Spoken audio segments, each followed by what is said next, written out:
Good morning, ninth class. In today's video, we will be discussing or revising the topics that we have covered in the chapter number 3 and 4 in combination. So, there I have written the name of the topics. The atom, what is atom, we have covered. The Dalton atomic theory, we have covered. What are molecules, the types of them, we have covered the formation of ions, and through those we have covered the chemical formula, formation, Rutherford model of atom and J.J. Thomson model of atom. So till the topic number 5 we have revised it properly in the live class, in the last week class, Saturday class. So today we will continue with the Rutherford model and J.J. Thomson model. The first model was given by the J.J. Thomson, and this model was basically known as either the Christmas pudding model. Christmas pudding is just like your halwa with having dried fruits in it. Okay, and it is also known as watermelon model, tarboos jaisa. Fine. So what is this model? J.J. Thomson said that your atom is like a watermelon or like a bowl of a Christmas pudding, where this whole bowl or this watermelon green part, red part represents the positive sphere, represent the positive spheres. ये atom का positive part है, जो red part है watermelon का, जो green outer covering है वो सब वो पॉजिटिव है, और जो उसके अंदर छोटे छोटे ब्लैक कलर के सीड्स हैं वो हैं इलेक्ट्रॉन्स, या आपके हलवे के अंदर जो ड्राई फ्रूट है वो है इलेक्ट्रॉन्स। ये चीज कही थी J.J. थॉमसन ने, कह दी स्टार्टिंग में कि हाँ, स्टार्टिंग में ये डिस्कवर हुआ कि एटम के अंदर कुछ पॉजिटिव और कुछ नेगेटिव है, इसलिए एटम न्यूट्रल है, ये चीज कंसिडर। अब पॉजिटिव नेगेटिव को रिप्रेजेंट करने के लिए J.J. थॉमसन ने ये चीज बोल दी कि हाँ ऐसे ऐसे हो सकता है, कुछ ऐसा रिजल्ट नहीं था इसका।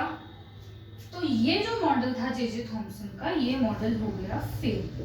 What is the reason? What reason you can think of getting it failed? The reason is, अब आपका जो इलेक्ट्रॉन्स हैं वो कैसे डिस्ट्रीब्यूटेड है, जो इलेक्ट्रॉन्स हैं वो कैसे डिस्ट्रीब्यूटेड है, कौन बताएगा ये? How the charge is being distributed? So जो लिमिटेशंस थी इसके मॉडल की वो ये थी, no explanation about charge distribution, no explanation about charge distribution, बताया ही नहीं भाई कितना चार्ज कहाँ है, पॉजिटिव है नेगेटिव है, कैसे डिस्ट्रीब्यूट है, क्या इलेक्ट्रॉन्स एक ही जगह पे कन्फाइंड है, क्या सारे सीड्स वाटरमेलन के एक ही जगह पे होते हैं? नहीं। ना ही कोई स्टेबलाइजेशन के बारे में बताया कि स्टेबिलिटी कैसे है एटम के पास, और किस मैग्नीट्यूड में चार्ज डिस्ट्रीब्यूटेड है। ये बोल दिया कि पॉजिटिव चार्ज है, उसने ये बोल दिया पॉजिटिव और नेगेटिव चार्ज है, दोनों का जो मैग्नीट्यूड है मतलब जो वैल्यू है वो सेम है, बट ये तो बताओ डिस्ट्रीब्यूट कैसे है। पता चले इस वाटरमेलन के अंदर सारा नेगेटिव तो इधर इकट्ठा हो गया और सारा पॉजिटिव इधर इकट्ठा हो गया, ये दोनों तो अट्रैक्शन करके बीच में कुछ एरिया बना लेंगे अट्रैक्टिंग वाला। तो उसकी सबसे बड़ी लिमिटेशन ये थी, he didn't explain about the distribution of charge, और इसकी वजह से ये मॉडल हो गया फेल। फिर नेक्स्ट साइंटिस्ट आए, उन्होंने J.J. थॉमसन की थ्योरी को तो बिल्कुल ही नेग्लेक्ट कर दिया, बस ये मान लिया कि पॉजिटिव नेगेटिव चार्ज है। फिर जो आपके साइंटिस्ट आए जिन्होंने अपनी थ्योरी दी, अपना स्ट्रक्चर दिया, वो थे Rutherford, Rutherford's model of atom. Rutherford model of atom के लिए रदरफोर्ड ने एक एक्सपेरिमेंट परफॉर्म किया। इस एक्सपेरिमेंट का नाम था अल्फा स्कैटरिंग एक्सपेरिमेंट, या कई बुक्स में गोल्ड फॉयल एक्सपेरिमेंट भी लिखा होता है। गोल्ड फॉयल एक्सपेरिमेंट, जैसे एल्यूमिनियम फॉयल वैसे ही gold foil. What he did, उसने गोल्ड फॉयल ली। गोल्ड फॉयल कितनी ली? इतनी थिकनेस की ली कि वो 1000 एटम की सीरीज हो, बस 1/1000 एटम की सीरीज में, मतलब ऐसे करके एटम साथ लगे हुए, और ये 1000 ही होनी चाहिए, इतनी पतली उसने गोल्ड फॉइल ली। थिकनेस की बात कर रही हूँ बेटा मैं।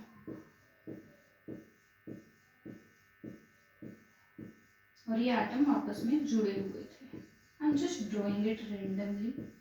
यहाँ थोड़े बड़े बना रही हूँ क्योंकि मैं अभी आपको एक्सपेरिमेंट दिखाऊंगी, पर साइज सेम था। मुझे कुछ एक्सप्लेन करना है, इसलिए I am just drawing them little more bigger than the above. उसने गोल्ड फॉइल ले ली, बीच में ये एटम का nucleus, just to represent the diagram.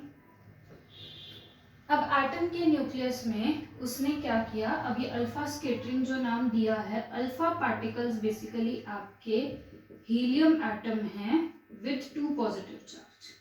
Helium atoms with 2 positive charge. जब सोचने की बात है, हीलियम के पास तो थे ही 2 इलेक्ट्रॉन, हीलियम के पास क्या थे, 2 इलेक्ट्रॉन थे, 2 प्रोटॉन थे, पॉजिटिव चार्ज रह गया, मतलब हीलियम के दोनों इलेक्ट्रॉन्स बाहर निकाल लिए, हीलियम के दोनों एटम्स बाहर, इलेक्ट्रॉन सॉरी बाहर निकाल लिए, तो उसके पास सिर्फ प्रोटॉन है। ऐसा जो हीलियम एटम होगा उसे अल्फा पार्टिकल कहते हैं। और ये अल्फा पार्टिकल्स एक फास्ट मूविंग पार्टिकल होते हैं, पर स्पीड से थोड़ी कम, लाइट से थोड़ी कम स्पीड पे मूव करते हैं। इसने क्या किया, इन अल्फा पार्टिकल्स की स्ट्राइक करवा दी इस गोल्ड फॉइल पे। तो इसने सबसे पहली चीज क्या ऑब्जर्व की, इसने ये ऑब्जर्व की जो मोस्ट ऑफ द पार्टिकल थे, focus on the word most of, जो मोस्ट ऑफ द पार्टिकल्स थे वो तो सीधे ही निकल गए। मोस्ट ऑफ द जो पार्टिकल्स थे वो सीधे ही निकल गए। उसकी कंक्लूजन क्या आई, कंक्लूजन बेटा याद रखते रहना, कंक्लूजन क्या आई स्पेस को लेके। जब ज्यादातर पार्टिकल सीधे निकल गए, उन्होंने किसी से वो टकराए नहीं, वापस नहीं आए, कहीं और नहीं गए, तो इसका मतलब जो एटम के अंदर सबसे ज्यादा स्पेस है वो खाली है, मैक्सिमम स्पेस खाली है एटम के अंदर इन पॉजिटिव पार्टिकल्स के लिए, इन पॉजिटिव अल्फा पार्टिकल्स के लिए। दूसरी ऑब्जर्वेशन उसकी क्या थी कि कुछ पार्टिकल्स जो थे ना वो छोटे एंगल से डिफ्लेक्ट हो गए। कुछ पार्टिकल्स जो थे, कुछ, not most of, not maximum of, not minimum of, वो छोटे एंगल से डिफ्लेक्ट हो गए, राइट। उससे उसने क्या पता किया कि कहीं ना कहीं पॉजिटिव पार्ट है इस एटम का, कहीं ना कहीं इस एटम के अंदर कोई पॉजिटिव चीज है जो इस पॉजिटिव अल्फा पार्टिकल्स को डिफ्लेक्शन दे रही है। अब एक पॉजिटिव चार्ज इधर है, इसके पास पॉजिटिव जाएगा तो इनकी डिफ्लेक्शन होगी, पास से जाएगा तो थोड़ी छोटे एंगल पर डिफ्लेक्शन होगी।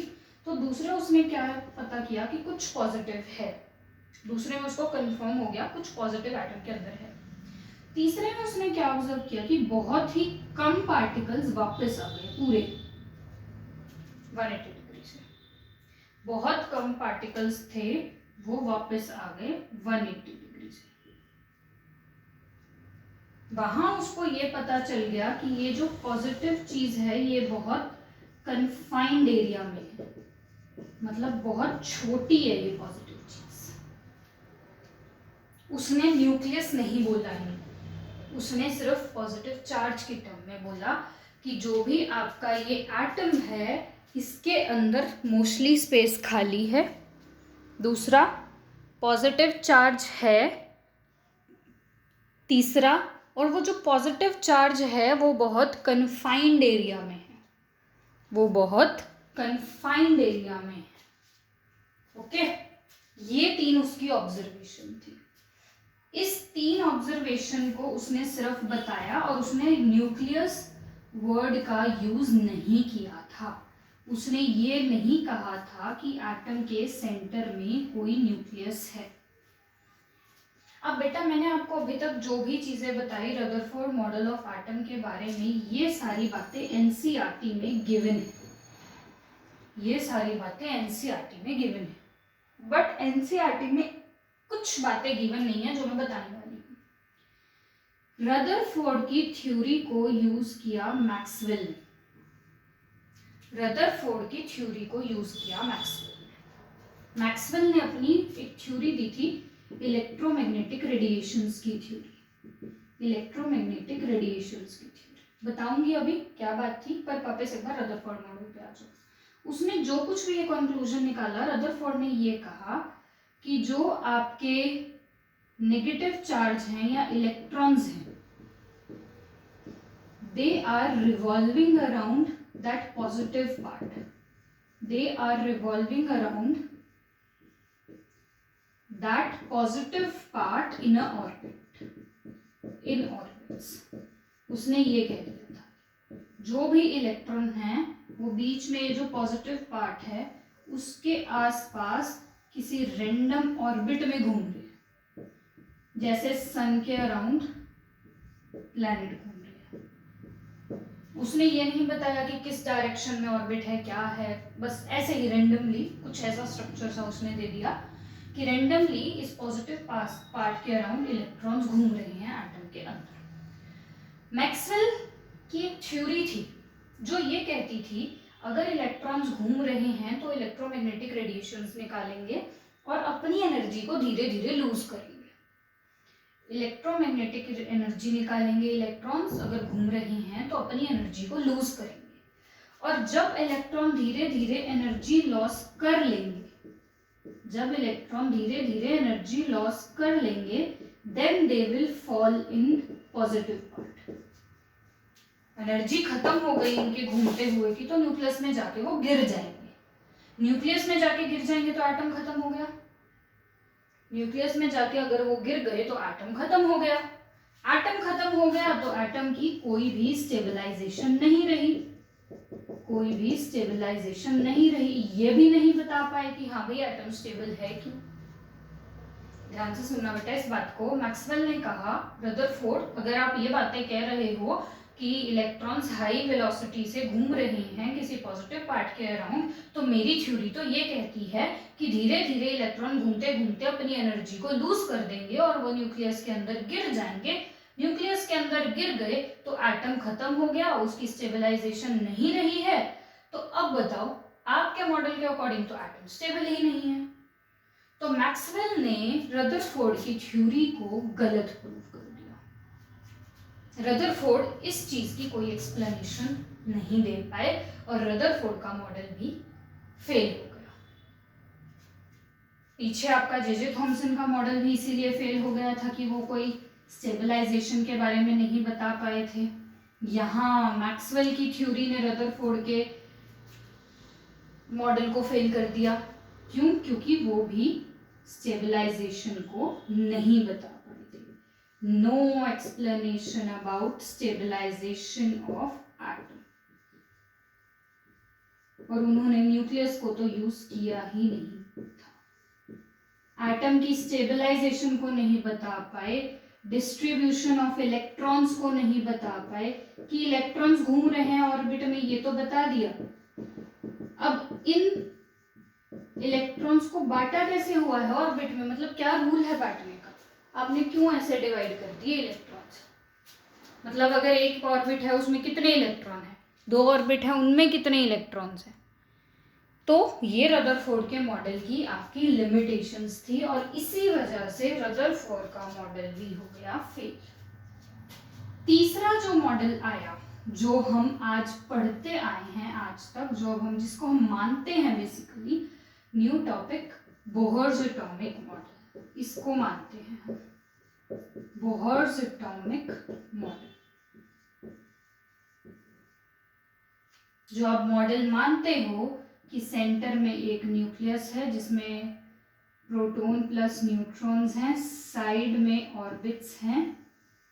ये जो मॉडल है ये रदरफोर्ड का है। पहले ऑर्बिट का नाम के है, एल है, एम है, कहीं जगह ऑर्बिट लिखा है, कहीं जगह शेल्स लिखा होगा। के है, एल है, एम है, सॉरी कैपिटल NOP। इसमें 2 इलेक्ट्रॉन्स आते हैं, अगर हैं तो पूरे इसमें 8 आते हैं। मैं यहाँ लिख देती हूँ 2 8 8 18। अभी तक आप इतना ही करोगे, ठीक है। इसको डिटेल में स्टडी करेंगे मंडे वाली क्लास में आपके.